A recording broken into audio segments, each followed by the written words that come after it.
اللہ تبارک و تعالیٰ کی سنت یہ ہے کہ جب بندے کو دیکھتے ہیں کہ یہ قدم بڑھایا اس نے کہ نہیں بڑھایا، اگر کوئی قدم بڑھایا اس نے اور پھر مانگا اللہ تعالیٰ سے تو اللہ تبارک و تعالیٰ ضرور عطا فرماتا ہے.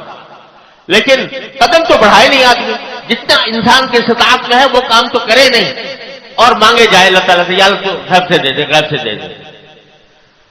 ارے قدم بڑھاؤ اور پھر اللہ تعالیٰ سے مانگو تو پھر اللہ تبارک و تعالیٰ اپنی رحمت سے عطا فرمائے. یہ ہے معنی اس حدیث کے کہ جو شخص کسی کا دیندار ہو گیا ہو اور دل میں اس کا ارادہ ہو، ارادہ ظاہر ہوتا ہے عمل سے کہ تھوڑا ہو لیکن وہ ادا کرنے کی فکر کر رہا ہے، تو پھر اللہ تبارک و تعالیٰ اس کی طرف سے ادا کرا دیتے ہیں.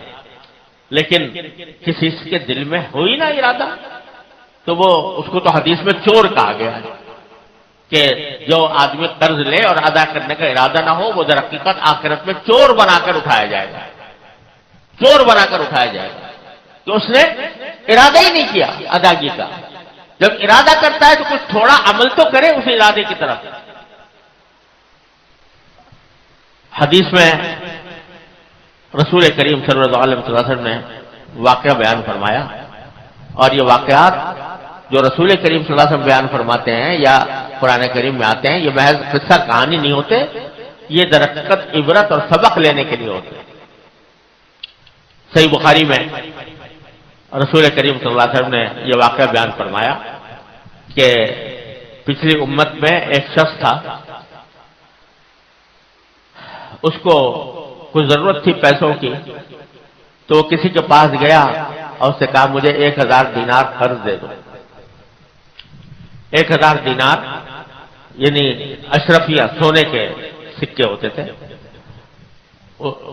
بڑی رقم تھی. 1000 دینار اس لحاظ اس زمانے کے لحاظ سے تو بھی تھی، آج بھی 1000 دینار کوئی معمولی چیز نہیں ہے.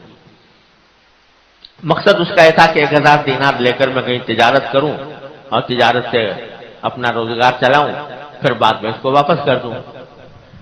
تو جس سے قرض لینے گیا تھا اس نے کہا بھائی کوئی گواہ لاؤ، کوئی گواہ ہو کہ جو گواہی دے کہ تم نے مجھ سے 1000 دینار قرض لیے ہیں. اس نے کفا باللہ شہیدا، بھائی میرے پاس گواہ کو نہیں ہے، اللہ کو گواہ بناتا ہوں. اس نے کہا اچھا کوئی ضامن لاؤ کہ جو ضمانت لے کہ تم ادا کرو گے، اگر نہیں ادا کیا تو وہ ادا کرے گا تمہاری طرف سے. تو کہا کفا باللہ وکیلا کفیلا، میرے پاس کوئی ضامن وامن نہیں ہے، اللہ ہی بس ضمانت، اللہ ضامن.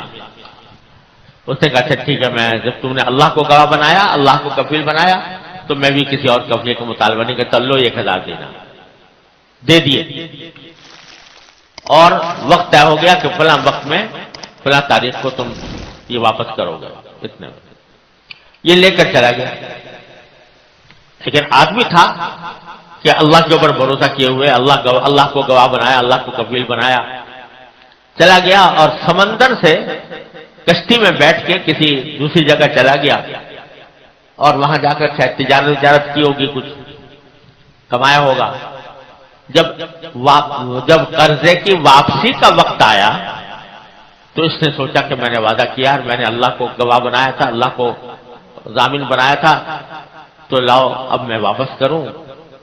اب جو واپس جانے کے لیے کشتی کی ضرورت تھی. اب جب پہنچا وہاں پر جہاں سے کشتیاں ملتی ہیں تو کشتی نہیں ملتی کوئی، وہ کشتی جو اس کو وہاں تک پہنچا دے. اب بڑا پریشان ہوا کہ میں نے تو اللہ کی گواہی پر، اللہ کی کفالت پر اس سے قرض مانگا تھا، اور اب وقت آ گیا ہے اور میں ادا نہیں کر سکوں گا تو کتنی بری بات ہوگی. آخر کیا کیا اس نے کہ اپنا سا کام تو میں کر لوں، باقی اللہ کے حوالے. اس نے یہ کیا کہ ایک کھجور کا ایک شتیر لے کر اس کو کھودا اور 1000 دینار کھود کر اس میں رکھ دیے، کسی تھیلی والی میں کر کے رکھے ہوں گے، اور پھر دونوں طرف سے ڈانٹ لگا دی اس کے کہ کہیں سے وہ نکلنے نہ پائے. اور یہ شتیر لے جا کر سمندر کے کنارے سمندر کے پاس پہنچا اور جا کر اللہ تعالیٰ سے دعا کی کہ اللہ میں نے فلاں شخص سے قرضہ دیا تھا 1000 دینار، اور اس نے گواہ مانگا تھا، میں نے آپ کو گواہ بنایا، اس نے ضامن مانگا تھا، آپ کو ضامن بنایا، تو اب میرا وقت آ گیا ہے، میں تلاش کر رہا ہوں، کوئی کشتی ملتی نہیں ہے کہ وہاں پر لے جا کر اس کو میں دے سکوں، اب میں یہ آپ کے حوالے کرتا ہوں، یہ شہتیر میں اس میں سمندر میں ڈال کر آپ کے حوالے کرتا ہوں، کسی طرح اس تک پہنچا دیجیے۔ تو شہتیر اسے ڈال دیا سمندر میں۔ اب جس شخص نے قرض دیا تھا 1000 دینار، وہ کسی وقت ایسے ہی سیر ویر کرتا ہوا سمندر کے کنارے پہنچا تو وہاں دیکھا کہ ایک شہتیر بہتا ہوا آ رہا ہے، تو اس نے سوچا کہ یہ لکڑی ہے تو اپنے گھر میں یہ کام آئے گی ایندھن کے طور پر، تو وہ شہتیر اس نے اٹھا لیا اور اٹھا کر اپنے گھر لایا۔ اس شہتیر کو کھولا، اس کو جو سوچا ہوگا کہ اس کو ایندھن کے طور پر استعمال کروں گا، دیکھا تو اس پہ ڈانٹ واٹ لگی ہوئی تھی، اس کو کھولا، اندر سے ہاتھ ڈال کے دیکھا تو اس میں 1000 دینار رکھے ہوئے تھے، وہ اس کو مل گئے۔ ادھر کچھ دن کے بعد اس کو سواری مل گئی، دوسرے جزیرے میں جو تھا مقروض، اس کو سواری مل گئی، وہ سواری میں بیٹھ کر واپس آیا اور آ کر 1000 دینار لے کر اس کے گھر پہنچا اور کہا کہ بھائی میں نے تم سے 1000 دینار لیے تھے، تم نے مجھے بھروسہ کیا اللہ پر، اللہ کی ضمانت پر، تو میں یہ 1000 دینار تو میں وقت پر لا نہیں سکا، اس واسطے کہ وہ کشتی مجھے ملی نہیں تھی، لہذا 1000 دینار یہ میں اب دینے آیا ہوں آپ کو۔ اس نے کہا تمہارا 1000 دینار کا قرضہ تو اللہ نے ادا کر دیا۔ اس نے کیا ہوا کہ اس طرح میں نے شہتیر کے اندر سے مجھے 1000 دینار مل گئے۔ یہ واقعہ بیان فرمایا نبی کریم سرور دو عالم صلی اللہ علیہ وسلم نے۔ کیوں بیان فرمایا؟ ہمیں آپ کو اس طرف متوجہ کرنے کے لیے کہ جب کوئی شخص اخلاص کے ساتھ، خلوص کے ساتھ اللہ تعالیٰ پر بھروسہ کر کے اپنے ذمہ داری کو ادا کرنا چاہتا ہے اور پھر اللہ سے مانگتا ہے، تو اللہ تبارک و تعالیٰ اپنے فضل و کرم سے اس کا کام بنا دیتے ہیں، اس کا قرضہ بھی ادا کروا دیتے ہیں، اس کی دینداری بھی پوری کرا دیتے ہیں۔ لیکن شرط کیا ہے کہ اپنا سا کام کر لو، تھوڑا سا کام کر لو جو تمہارے بس میں ہے، اتنا کر گزرو، اس کے بعد مانگو اللہ میاں سے۔ حضرت مولانا رومی رحمۃ اللہ علیہ، اللہ تعالیٰ ان کے درجات بلند فرمائے، فرماتے ہیں کہ حضرت یوسف علیہ السلام کا قصہ بیان کرتے ہیں۔ حضرت یوسف علیہ السلام کو جب زلیخا نے گناہ کی دعوت دی تو قرآن کریم میں خود ہے کہ غلقت الابواب، اس نے سارے دروازوں پر تالے ڈال دیے تھے کہ کہیں یوسف علیہ السلام باہر نہ نکل سکے، اور دعوت دی گناہ کی۔ حضرت یوسف علیہ السلام آنکھوں سے دیکھ رہے تھے کہ دروازوں پر تالے پڑے ہوئے ہیں، لیکن جب اس نے گناہ کی دعوت دی تو بھاگے دروازے کی طرف، استبق الباب، دروازے کی طرف بھاگے، حالانکہ پتا ہے کہ دروازے میں تالے پڑے ہوئے ہیں، لیکن بھاگے کہ میرے بس میں اتنا ہے کہ میں یہاں سے بھاگ کے دروازے تک پہنچ جاؤں۔ دروازے کھولنا کسی اور کا کام ہے، تو اپنی طرف سے جو کوشش تھی وہ کر لی، اور کر کے پھر دروازہ کے پاس جا کے اللہ تعالیٰ سے مانگا۔ تو جب وہاں پہنچے تو اللہ تعالیٰ، انہوں نے اپنے حصے کا کام کر لیا تو اللہ نے اپنے حصے کا کام کر لیا کہ دروازے کے تالے توڑ دیے۔ تو مولانا رومی رحمۃ اللہ علیہ فرماتے ہیں کہ گرچہ رکھنا نیست عالم را پدید، گرچہ رکھنا نیست عالم را پدید، خیرہ یوسف وار میں باید دوید، کہ اس دنیا میں بھی تمہیں اگرچہ کہیں رکھنا نظر نہیں آ رہا گناہوں سے بچنے کا، لیکن اسی طرح دوڑو جیسے کہ یوسف علیہ السلام دوڑے تھے، جتنا دوڑ سکتے ہو اتنا دوڑ لو۔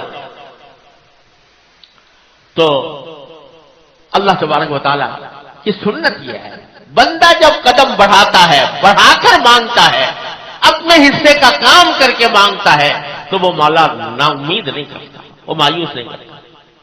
میں نے اپنے والد ماجد قدس اللہ تعالیٰ سرہ سے کئی مرتبہ یہ واقعہ سنا۔ یہ جس وقت انگریزوں کا قبضہ ہوا ہندوستان کے اوپر اور 1857 کی جہاد آزادی لڑی گئی، تو اس میں مسلمانوں کو شکست ہوئی اور انگریزوں نے بڑے زبردست مظالم اٹھائے.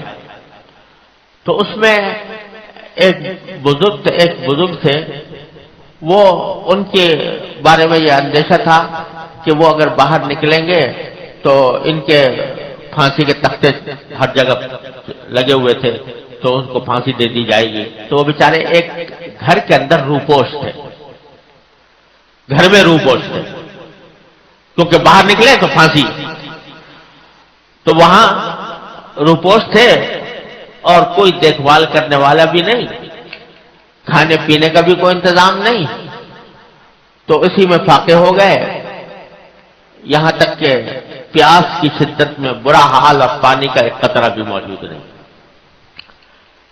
یہاں تک کہ یہ نوبت آ گئی کہ حرکت کرنا مشکل ہو گیا پیاس کی وجہ سے. تو یہ بظاہر ایسا لگ رہا تھا کہ بس اب آخری وقت ہے، موت آ جائے گی.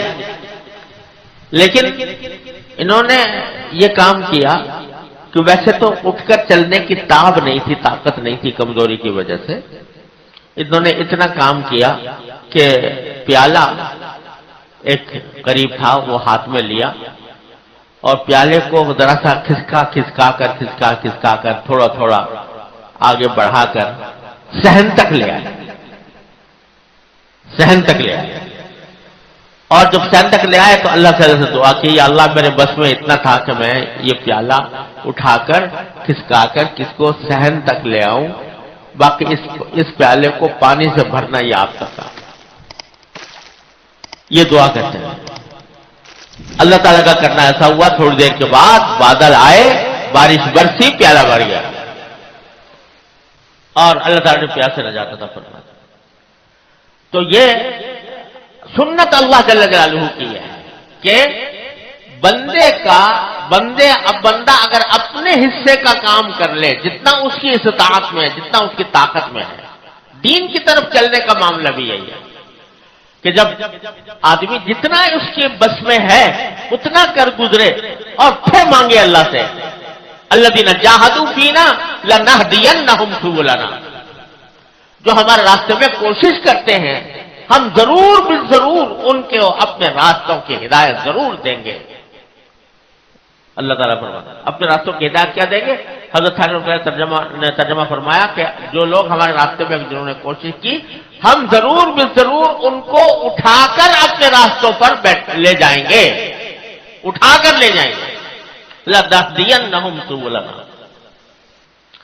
تو اللہ تبارک و تعالیٰ کی سنت یہ ہے، اپنی طرف سے کوشش میں کوتاہی نہ ہو، پھر اللہ تبارک و تعالیٰ سے مانگے.